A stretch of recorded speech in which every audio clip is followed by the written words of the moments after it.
Hello, everyone. I'm Kylie Eden, Interim Executive Director of Alliance of Women Directors. AWD is a nonprofit that is dedicated to increasing the number of women and gender expansive directors working in the entertainment industry. We also have an ally membership that's open to people of all genders and disciplines. Today, we're excited to partner with NBCU to bring you this FYC conversation moderated by AWD Icon member Aida Rodriguez. She'll be talking with Saturday Night Live directors Liz Patrick and Beth McCarthy. This season, Beth directed SNL 50, the Homecoming Concert, and Liz directed the regular season episodes as well as SNL 50, the Anniversary Special. Now I will turn it over to Aida. Thank you, Kylie. I appreciate that. Good morning, ladies. Good morning. So say that for a director's panel. Good morning, ladies. And proudly. I wanted to talk to you first and foremost. I want to check in. How's everyone doing? Is everyone feeling good today? Feeling pretty good. How about you, Aida? I'm good. I'm good. Good. I woke up this morning. That's my bar right now. There it is. That's a good way to feel good. So I did want to talk about SNL because SNL is so linked to what's happening in the world all the time, because we can go there to get some commentary with a relief of humor. I just want to ask you ladies both, how does it feel to be a part of that? Because you are connected to history in a very different and interesting way. Liz, you want to go first? I was going to say, you take the lead there. Well, I will say that, Liz knows a lot of this because we had several conversations before she started directing the show. And SNL is an institution. I mean, 50 years is pretty insane. It's amazing that I started season 21, I think. Wow. And there had been Davey Wilson, who directed 18 of the 20 seasons, and one other director, this guy, Paul Miller, that did 2 seasons. So I was the third director of Saturday Night Live in history in 20 years, which is pretty insane. And also, I was a youngster and I was female. So it was, there's lots of challenges going into a show that's already, a very well-oiled machine, but there were definitely plenty of them. But you do have that moment after you stop being sick to your stomach every day going to work, where you walk down those hallways and you see the photos of the cast members and the photos of the classic sketches, and you really do pinch yourself and you go, who did I fool to get here? Because this is kind of nuts. And then you end up being part of some of the most iconic things that happened on the show, and, political events. And I was there for, the first show after 9/11. I was there for a lot of crazy stuff. And so was Liz. I was also there in a time where the women really shined on the show, which was a real treat for me as well. I was there for the first female head writer, Tina Fey. You definitely have moments. And even when I went back and did the SNL 50th concert and went to the show that Liz directed beautifully, and it was like a high school reunion, you literally pinch yourself when you're sitting in a room with all those people that show has touched. And being a teeny tiny part of it, I can die a happy girl. That's a great way to kick it off. Like Beth said at the beginning, when I got this job, she was my first call. And, luckily I had worked with Beth. My first job out of college was working at MTV. And I got to see an amazing director like Beth working there and running this whole network. And you left about a year or 2 after I got there. But you were so kind and so generous, and just the first day, I feel like, or at least within the first month, you're like, okay, kid, you want to be a producer or a director? And I was like, director. I had done all these short films in college and I had studied film, but I was a TV junkie, and I kind of landed in the right place at the right time. And watching you, Beth, was just, I don't think I realized the impact on myself until after you left. And I'm like, oh, this isn't common. This isn't a normal thing. But watching you take steps forward just made it okay for me to do the same thing. And then getting the job at SNL, Beth was one of my first calls. I was like, guess what I did? And I said, hold on to your hat. Yes, buckle in, here we go. And you gave me a lot of great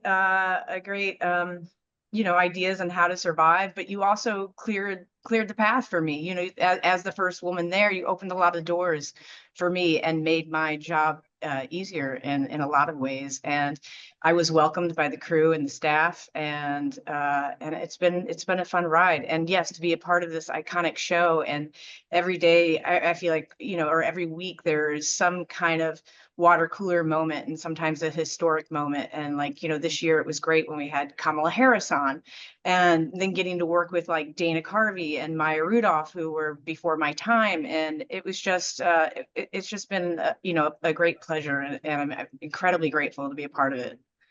It is truly one of the few places that on Wednesday you read a script and they're like, and Jack Nicholson walks in. And then on Saturday, Jack Nicholson walks in. It's bonkers. Right, Liz? Yes, and like for the 50th anniversary special, I was reading scripts like Meryl Streep is walking in, or Steven Spielberg. Steven was going to be a part of a sketch, and then we rehearsed it with him. So here I am walking him through what he's going to be doing. I'm like, it's Steven Spielberg, and he's like, Liz, just so you know, I'm not a great actor. I'm like, okay. Yeah.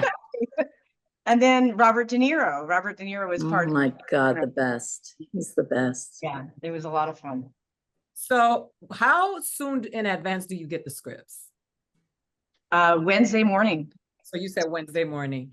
And how much do you collaborate with the writers as directors when you get those scripts? Beth, if this is different, please jump in. But in my time here, so I start reading around 10 a.m. The scripts start coming down a server, and I just start reading them as quickly as I can and write my shorthand notes on whether I need a choreographer, a stunt person, a breakaway window, a staircase, 2 doors, and then write, who's in it, and then figure out where it could potentially go on the stage, because it's not a giant space. And then we do read through for us is supposed to start at 4. It usually starts around 5:30.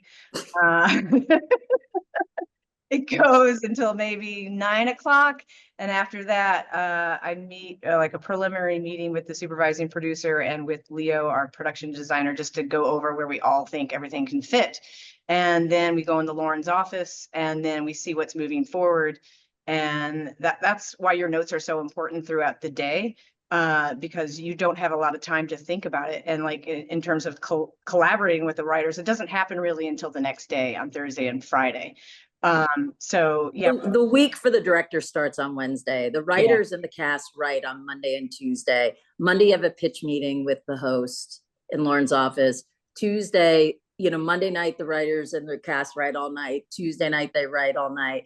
And on Tuesday you might come in for a couple hours and they might ask, could we possibly pull this off live? Is there something I can do to make this work? Those kind of questions. But from Wednesday night on, the train is running out of the station, and you're reading and table read anywhere from 35 to 40 something scripts, and then out of that whittled down what gets chosen, what can actually fit in the studio. Because as Liz said, when you look at that studio, you cannot believe how much stuff fits in there because it's a small space. So a lot of the sets are being built in a commercial break. So it's it's a puzzle. It's like a Tetris puzzle. You have to figure out what fits, what can live as a standing set, what can be broken down and put up in a 2 minutes, and then you go from there, and then you're just off and running. Yeah, I think it's so interesting for people to understand that what the amount of work that goes into a few minutes of what people see. Oh, and you're 100%. You explain the process, because there are people at home sitting around just like, I could, and as a comic and as an entertainer, people think that what we do is so easy. And the creative process does not just involve the people you see, but the people behind the scenes that make them shine. is directors are so important, especially when you are talking about sketch. How much do those sketches evolve from the first time you read them to the where people actually? It all depends. And I will say, you know, Liz, I don't know if you were as shocked because I was literally a cable weasel before I started at SNL, and you had gone on to do some other things before you came to SNL. I literally went from MTV, the Jon Stewart Show, right to SNL. And I was shocked that like we would build a boat on Friday and it would get cut Saturday night at 10:45 at night. And we came from the world at MTV where you had no budgets. You did things. So I'll never forget. I was sitting with the production designer the first day I was on camera in the studio. They have built a new home base. They couldn't figure out what color the door wanted to be. And we were doing some rehearsals and a couple other things. So I'm sitting there with the set designer, Eugene Lee, who is this incredibly Tony Award winning, huge production designer. And I'm like, well, we can have the door that color. Then I'll go over and work on this thing. You guys can paint it, and I'll put the door up again in the other color. Because I'm thinking MTV, we have one door. And he looked at me and he's like, or we could just get 4 doors. And I was like, oh yeah, we can do that too. But it's shocking how much work goes into some of these sketches. And some of them on Thursday are what they are, and on Saturday they're amazing. They go on the air. On Thursday they're one thing, on Friday they're another thing, and Saturday they're another thing. And Saturday during the show your script gets pulled out and it becomes something else in a commercial break, and you're making changes. Liz, I'm sure you have this all the time where I would be like, tell Amy she's crossing on this line now because her line got cut, and blah, blah, you know, it's crazy. It's like nutty. It's still the same, by the way. Yeah, I'm shocked. I can't believe it hasn't changed. That's so weird. I thought it would be so different. You thought, well, when AI takes like, over. Definitely seasons 40 to 50 would be different than seasons 20 to 33, right? Let's talk about those live sketches and the live sketch rules. So one of the questions that was posed here was, are there some live sketch rules that make the skits simpler to produce? Live sketch rules. But I will tell you this, that if there was something that was making that there were a lot of changes in the script, and Liz, I don't know if you do this, I would sometimes, once I got a little more veteran on the show, be a little careful about how intricate I directed it as far as blocking and camera shots, because I'm like, this is going to change 5 times, and on Saturday night if they change this in a commercial break, I'm screwed. So I would make it a little simpler. The ones that I knew were pretty much, I thought were going to definitely be on the air, you know, and there's always sketches that, you know, are going to be amazing no matter what. You can be a little more crafty in your directing, but you have to do a little bit of defensive directing because it is live and there are changes, and you know, part of your job as the director is be able to accommodate those writers to make those changes to make the sketch better. Yeah. I feel like it's still very true. And like what you said there about defensive directing, I mean, I call it zone coverage sometimes. It's like a sketch and you're like, okay, they could change this to, you know, suddenly somebody's coming through this door, or they're adding, we hear like maybe earlier in the week, we might add so-and-so or so-and-so. So it is like defensive or zone coverage directing, and just being able to change your idea and your plan without feeling razzled or messing up sketch too. And they're also incredible live comedic actors. And sometimes you have to let them have the freedom to, in the frame that you're at, if they have a quick reaction to something that somebody's saying, you have to make sure that that's being captured, you know? So you have to think about that as well. I would have sketches, you know, I was in the world with Will Ferrell, Sherry O'Terry, Molly Shannon, you know, Chris Kattan, Jimmy Fallon, Horatio, Tina, all those guys, Amy, they're all incredible improv actors. And sometimes they're going to do stuff on the air that you have not seen all week. So you have to kind of go with it. Yeah. I experienced that with Dana Carvey this year. So Dana, Oh yeah, Dana is a and big ad libber. yeah. And so with his Biden impression, you know, he was often milking off the energy of the audience and feeling it out. So he And was, if you cut off too soon, yeah. ruh-roh. So there was one time I cut off, like there was this long dramatic pause, and I'm like, I think he might be done. And then I went and I could hear him. They had shut the mic, but I could hear him in the background. I'm like, ah.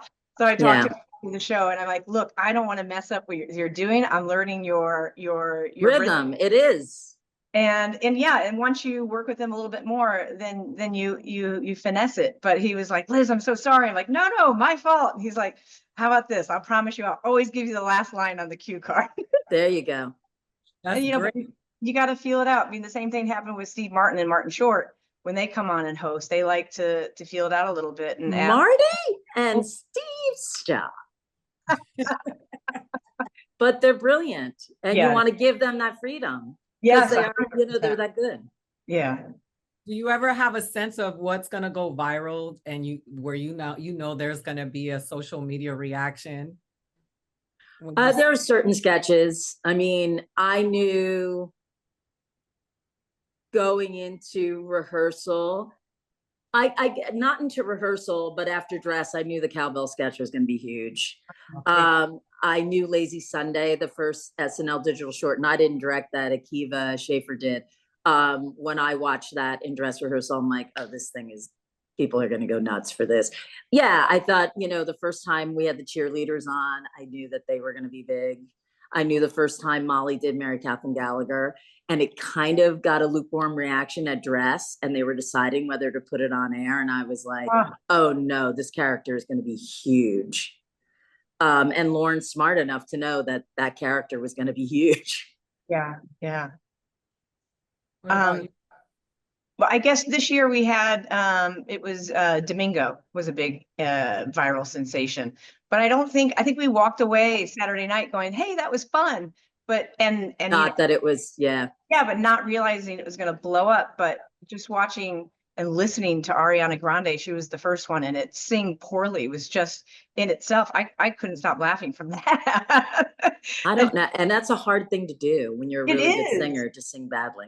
It really is. So I think I ran into one of the writers on Monday before the pitch meeting. They're like, Liz, did you see we're like a viral sensation? And I'm like, oh my God.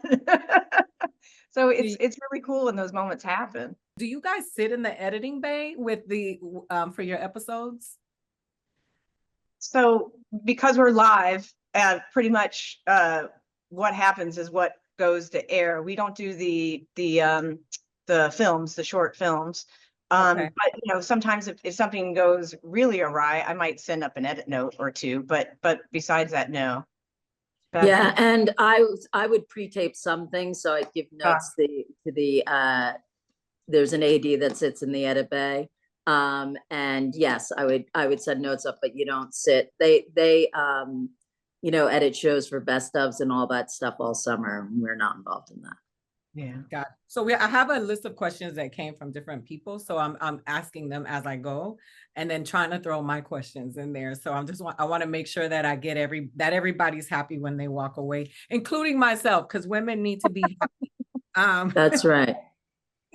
Okay. Do you have what is your interaction like with the musical guests?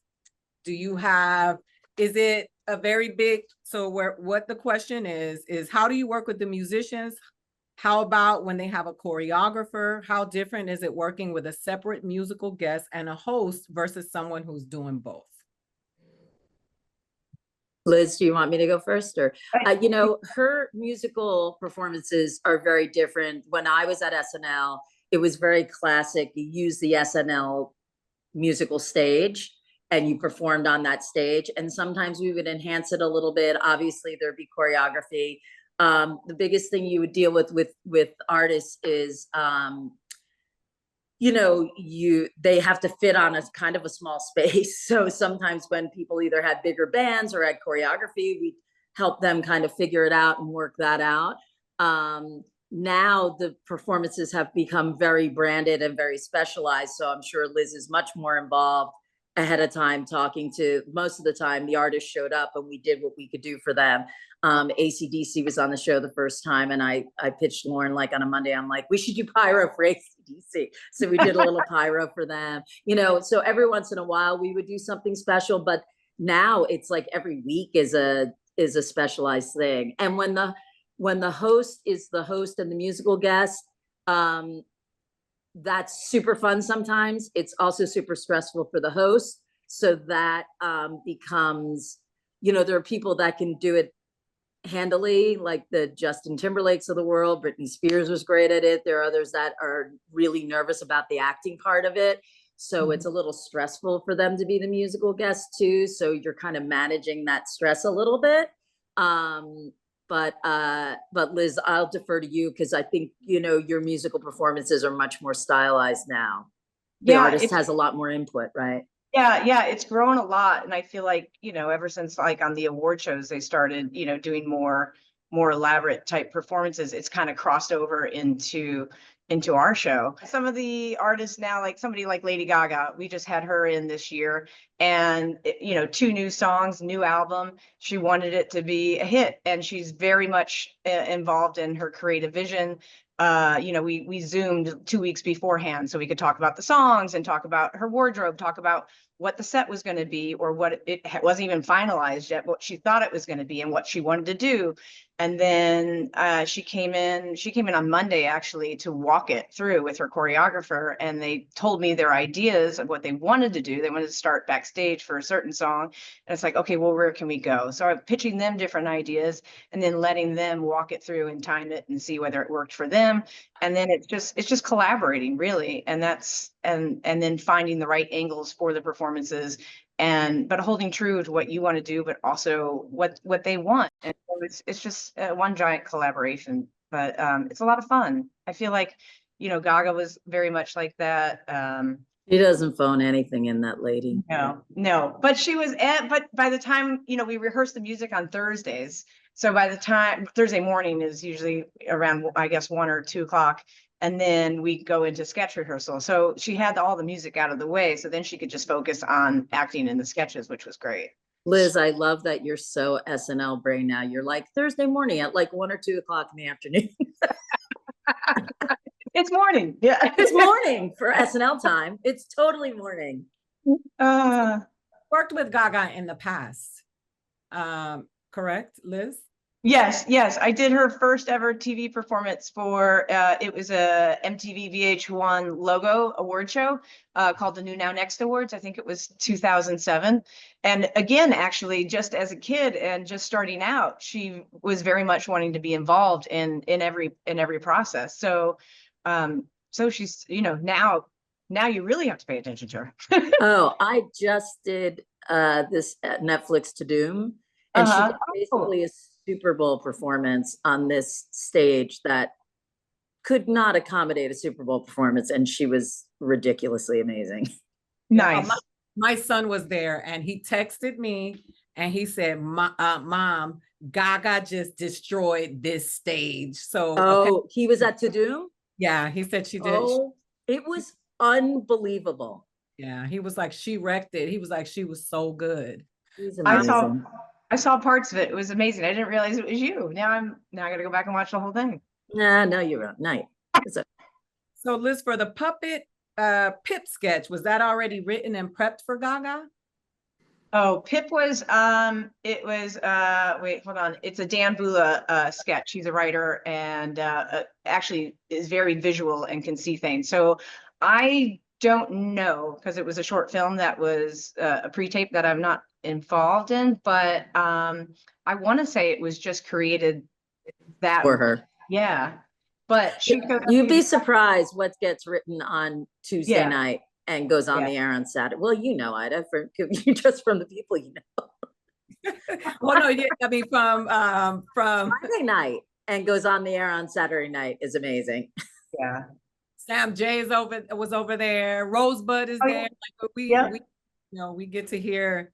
Beth, I assume your experience directing music videos and musical performances come to play when you are at SNL. When you directed SNL 50, the homecoming concert, did the special produce any specific challenges for you?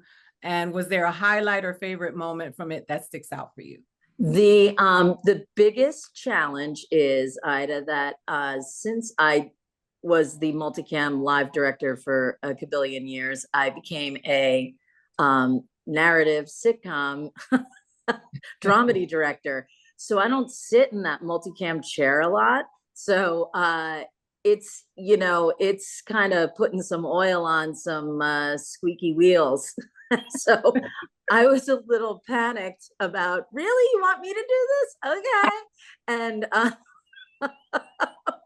But muscle memory. oh, it was that muscle memory. I was like, I hope it comes back quick.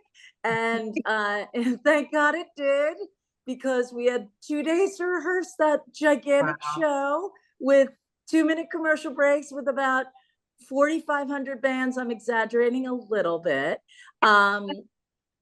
Every moment was spectacular. I thought the breadth of the different performances were so great. And it was funny because we were rehearsing the Backstreet Boys, and they were rehearsing and they're like, you sing. And I'm like, oh, it's going to be an industry crowd. I really hope they sing. And literally every person in that audience sang every word to every song that was on that show that night. It was nuts. Every time I cut to an audience shot, it's Pedro Pascal and Paul Rudd singing at the top of their lungs to Robin or Devo or whatever. It was bonkers. It was such a treat to be part of it. I was thrilled to be part of it and so honored that Lauren asked me to do it. It was, you know, the homecoming week, you know, getting to hang out with Bill Murray and Anna and Maya, and Anna and Will doing Bobby and Marty was probably one of the biggest highlights of the show. It was ridiculously hilarious. I couldn't even believe that they pulled that off in about a minute. And I thought post Nirvana, seeing Post Malone performing with Nirvana was pretty ridiculous. The whole thing was, I can't even pick one. It was like pinch yourself, super fun. Yeah, it was fun to watch. What would you say as a director has been your favorite thing about being a part of this? What is the thing that gives you the most joy as a director? Being a part of SNL. I'm a comedy nerd, and I love to laugh. I love to be around funny people. Funny people make my heart happy. I was completely and unbelievably blessed to work with Jon Stewart early in his career. He taught me so much about funny. He taught me so much about being funny, but also being a good human being. And then I went to SNL, and the breadth of people that I have come in contact with that are so unbelievably talented and geniusly funny from, and I hate using that word, but I can't think of any other word for it right now, but from Lorne Michaels, who, you know, we don't even have to say anything else after that. You just watch Lorne's legacy in front of your eyes this winter. From working with, you know, all of the people that are killing it in the world right now, as far as comedically and, you know, writer producers, from Mike Shore to Tina Fey to, you know, Adam McKay, to all the casts that I've worked with that I have relationships with, that I adore and love, and got to see them at the 50th, and it was like a homecoming reunion. And you see them all thriving and doing incredible work. And the fact that I cross paths with these people and I get to work with them still is just, you know, beyond anything I ever imagined I'd ever do in my career. Liz?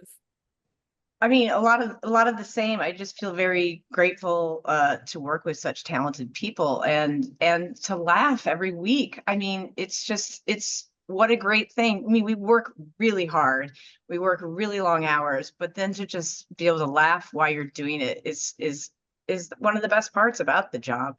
And then working with the people and then watching people. I mean, it's happened at every show I've worked at where it kind of becomes a TV family, right?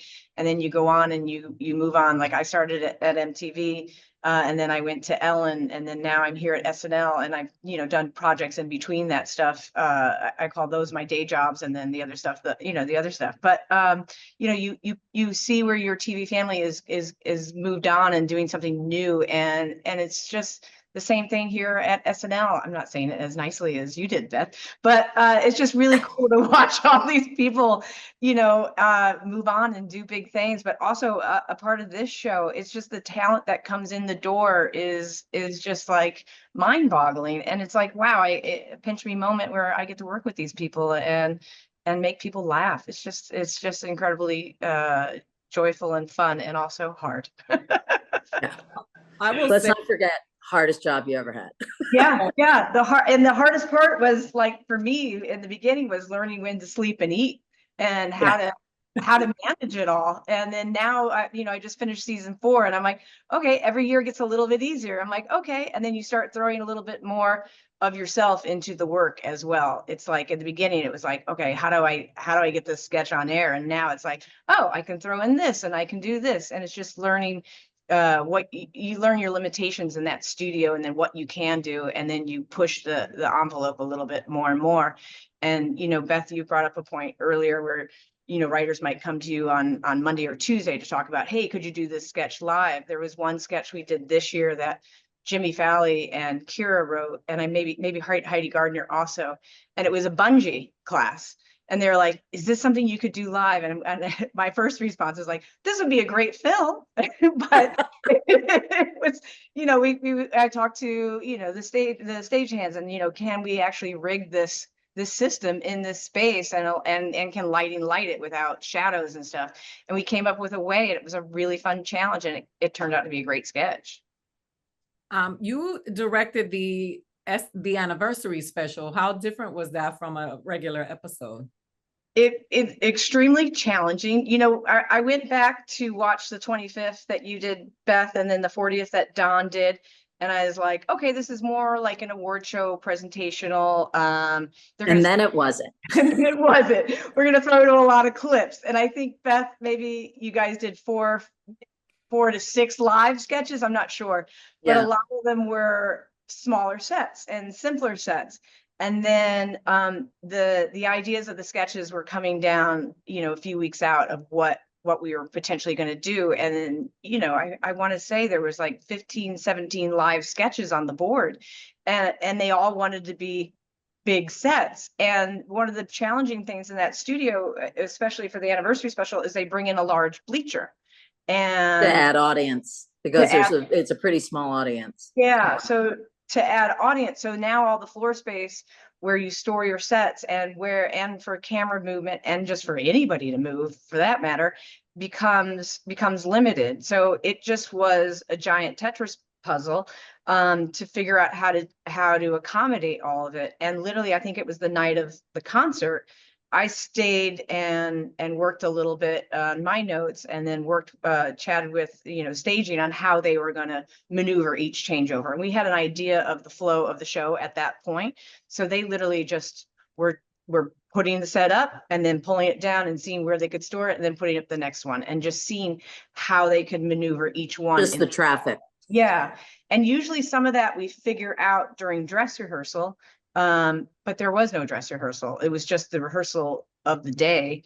And then I will add that we had a feed of your studio at Radio City, so Lauren could watch it while he was at the concert stuff rehearsing. And Liz literally had stand-ins with just the name of the actor they were portraying. And some of her sketches, she never had the whole cast till she did it live. True. Wow. So it was nuts. It was super nuts for her. It was nutty. I mean, to that point, like Will Ferrell, I don't think we rehearsed with him at all in the sketch Scared Straight. I think that was Michael Che and Keenan's sketch. And when and I had a conversation with wardrobe, so I had no idea that he was going to walk in with those short shorts. So talking about like, You had Che, no idea, Liz. All you had to do was call me. I would have told you. I had no idea. Is that Will something? was the king of, you know, in the cowbell sketch, he wore a shirt like 2 sizes too small on air, where he Yeah. wore a normal shirt on dress. Yeah. He's the king of that. But when he walked out with those, I was like, okay, well, I'm like, this back to the camera guys, audible here, just follow me, everyone. And then it was, yeah, okay, let's make it work. God, As I a love fan, that. what is your personal favorite sketch, if you could name one? I'm sorry, what was the beginning of the question, Ada? That as a fan, just as a fan, if you could name one sketch that's your favorite, what would be, which one could you name one? Of the 50th anniversary or overall? All of it, SNL. Wow. I think you can't name just one, right, Beth? No, there's no way. There's no way I could. Can you name top 3 for you? You know, you could give me top 10 and I would miss like 5 that I loved. You know, it's so, there's so many and different genres. And I mean, there's so many great, funny sketches. And there's sketches that, you know, frankly, didn't do that well on air that are some of my favorites, you know. We did one with Danny Aiella that Norm Hiscock and Adam McKay wrote, where he breaks in and holds his family hostage, and he just keeps asking for turkey and high C. It was so funny, and the audience didn't get it. And it made me laugh so hard. You know, we had a sketch where we used live donkeys for Riding My Donkey, a political talk show that Harper Steele, I think, wrote. And in Dress, the donkeys were a little rambunctious, so I don't know what they did with them, but on air, Tim Meadows' donkey just kept putting his head down, and Tim kept sliding off the donkey, and one of the donkeys kept chewing on Daryl's crotch while he was trying to do an impression of I forget, Sam Donaldson. So like there's sketches like that just make me laugh so hard. And then there's the classic ones that are amazing. The first season we did one with Jim Carrey where he was the lifeguard of a hot tub. That was so funny. I mean, Cowbell's amazing. Yeah, there's just so many. I couldn't even begin to pick one. Liz, what about you? I mean, I feel the same. Like if you were telling me an episode, I'm like, oh, I could name a sketch or two. But it's really hard because they've become, you put so much work into them as well. So, you know, like the blood, sweat and tears that went into it. And then like, if it succeeds, then it shines a little bit brighter inside you. But, I don't know. I guess I also resort back to the ones I liked as a fan. Like I loved Mary Catherine Gallagher and I loved the cheerleaders. I loved, I love so many. And then now, you know, I guess a fun sketch we did this season, we may have done it at the end of last season also, was Sábado Gigante, the Spanish TV show. And that was a hit. And Marcelo was so genius in it. And it was just so much fun to pull off. And it was just like, you know, they come up with a crazy idea and they'd walk up and they'd be, Liz, I'm really sorry. I'm like, no, this is fun. Let's go for it. Let's do it. Let's make it as wacky as the show was. So I always enjoy a challenge like that. But Liz, is there a sketch that I will say, like I was shooting with Tina 30 Rock in a gym all night on a Friday night, and it was the first time she was going to do Sarah Palin. And it was her and Amy being Hillary Clinton. And it was, you know, I can see Russia from my house, that episode. And it hurt my heart a little bit that I wasn't there to do that. And the other sketch that I absolutely love in the years that I wasn't there is when Tom Hanks did David S. Pumpkin. Oh, yes. That thing makes me laugh so hard, and I don't know why, but it makes me laugh really hard. And what's up with that? Because I love Keenan, and I think Jason is so hilarious just dancing in that whole sketch. So there are certain sketches since I left that I'm like, oh, I wish I was there for that one. And you know, the the newer ones hold up. Like I can't tell you how much we laughed collectively as a crew of people when we saw that Scarlett Johansson flying into Newark. Oh yeah. Because we had just read a story about Newark. It literally just happened that week, and then they Yeah. turned that around. It's pretty amazing. It's pretty But amazing. that's what's so great about working on a live show like that. Right. Yeah, Like something can happen on Friday and Saturday we're doing a sketch about it. yeah. we wait for it. Those of us who watch wait for Saturday because we know that what happened in the week is gonna get roasted, and we're like, Yeah. Yeah. Liz, those Trump cold opens this spring have been just delicious. They've been a lot of fun. And then Mike Myers coming in as Elon Musk too. And James is unbelievable. His James. impression is incredible. Very talented. We need it though. The general public needs that because agreed. Constant state of trauma, not knowing what's going to happen next, no matter what you believe in politically, American people are triggered constantly. So that on Saturday is what a lot of people look forward to because we need to laugh, because if not, we will be constantly crying. Yes, very much. Just crying a lot. I would say tears. that as a performer, and I'm also a director, but as a performer, I think that you ladies have to be funny yourselves to be able to highlight funny and make funny shine. It's not just you highlighting funny, but having a sensibility about what funny is to be able to craft these pieces where we get to see the best of it in a way that we can appreciate the talent. So I think you guys have to be funny. Do you consider yourselves funny? I consider myself to have a good sense of humor. Okay. I consider myself to be able to identify some things, and there's things that are in my wheelhouse that I feel like I can enhance in a script. But if it's not my wheelhouse, I let the professionals deal with it, and I make sure I capture what they need captured on camera. But yeah, I would say that. I feel the same. I feel like I have a good sense of humor, and I like to have fun, and I like to enhance in any way I can, the written word of the writer.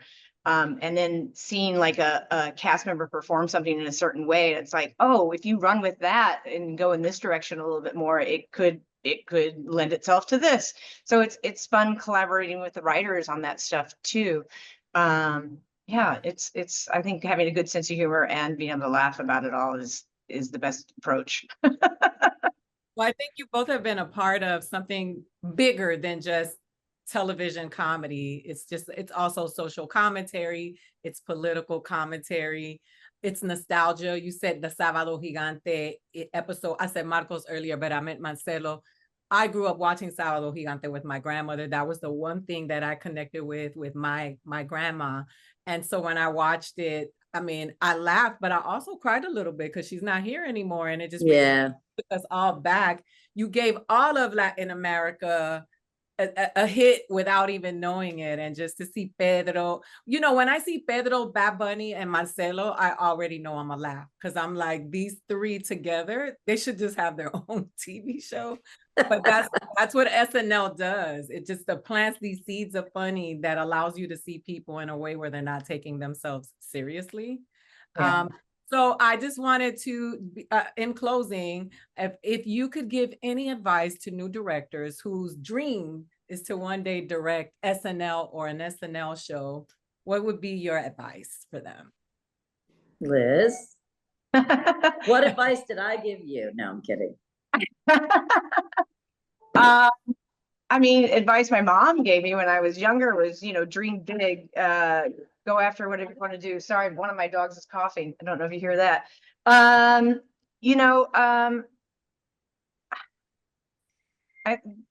think just in TV in general, never burn a bridge. I think, here's the cough again. I feel like one day your intern could be your boss.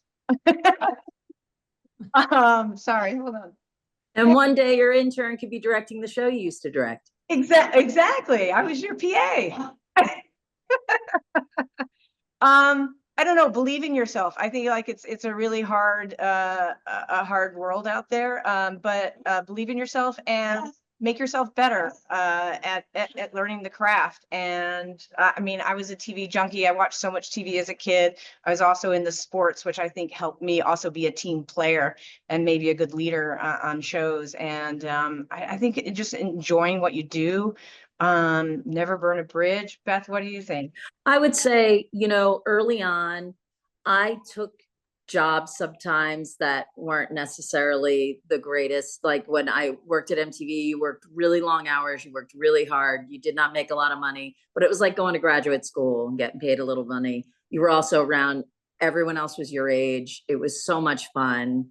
But I would sometimes take freelance jobs and I'd work all week like a maniac, and then I'd take a freelance job on the weekend. It wouldn't always be the greatest job in the world, but sometimes those jobs are the best experiences because you learn a lot more from them.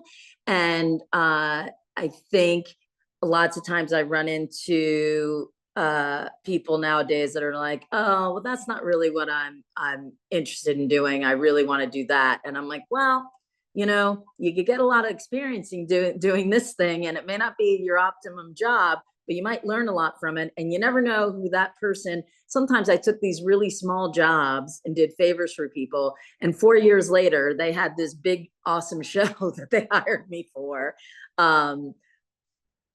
Perfect example. I work with so many people, so many writers that I worked with on SNL who continue to hire me to this day, which is a delightful treat that I love.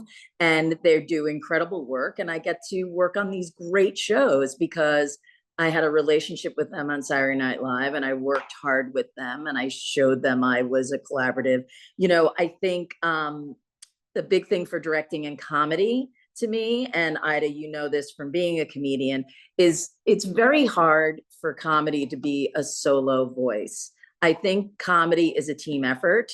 And I think you learn so much from, anybody can have a good idea. And I learned that years ago doing the Jon Stewart show with John, and the Chiron operator came up to me once and said, hey, this would kind of be a funny idea. And I went to the writers and John, and they're like, that's a hilarious idea. And the next day in the meeting, John called out the Chiron operator for having this great idea. So I think, teamwork makes the dream work. It really, really does, especially in comedy. I do understand the idea of a director being an auteur and having a voice and that too. But I think, especially in comedy, I think it's very hard to be solo and not take input from other people and not collaborate. Well, I appreciate you both, and I think you're brilliant, and I think you're, blazing the path for people that are coming behind you, and it's inspiring. Well, I hope there's more and more coming. Ladies rule. I love that women are really stepping up, and there's so many more women directors, especially in comedy, which is great.